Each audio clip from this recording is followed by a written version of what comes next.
你有冇諗過你而家坐緊嘅張，其實係空氣嚟嘅，唔係講笑，真係幾乎完全冇嘢喺入面。我知你可能會話，喂，點解我坐得咁實？點解我掂到摸到牆會有感覺？好啦，今日我哋就嚟講下呢個超玄但又真實到爆嘅事實，你觸摸緊嘅一切，其實99.999999999都係空無一物。我哋由最基本開始講，你身邊嘅所有嘢，手機，甚至你自己都係由原子組成。原子你都聽過啦，但你知唔知原子入面係點樣？喺我哋嘅想象中，原子好似一粒細細粒嘅球，密密麻麻咁黏埋一齊，但現實係完全唔係咁。如果我哋將一粒原子放大到足球場咁大，個原子核就係中間嗰粒質子同中子只係得1粒米咁細，而電子就喺遠遠外圍，喺空中高速咁圍住佢轉，中間嗰段距離，空，全部都係空。咁原子大部分都係空間，但我哋身體又係由無數原子組成，咁即係話我哋整個人都係空嘅。係啊，係真嘅。如果你可以將人體入面所有空隙都擠走，將原子核全部壓埋一齊，你成個人可能得1粒米咁細，但重量就仲係一樣咁重。聽落真係有啲恐怖。咁問題嚟啦，如果所有嘢都係空嘅，點解我哋會感覺到實在？呢個就要講到量子物理嘅魔法電子。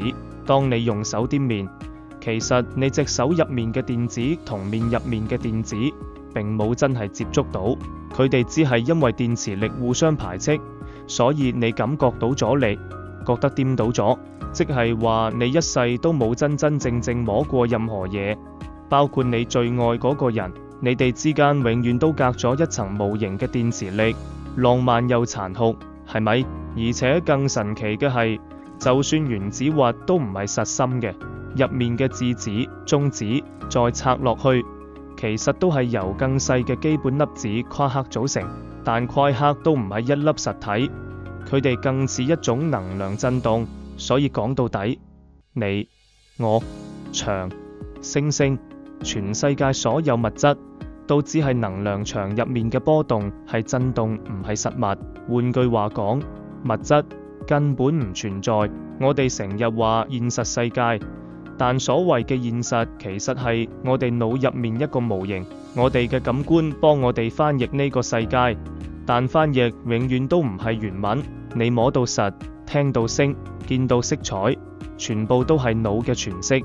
呢個世界嘅本質可能根本唔似我哋以為咁，好似佛家講色即是空，物理學家都話物質係能量嘅一種幻象，兩個世界講緊同一樣嘢，真係有啲神奇。你諗下，如果物質唔係真實存在，咁實在嘅意義係咩？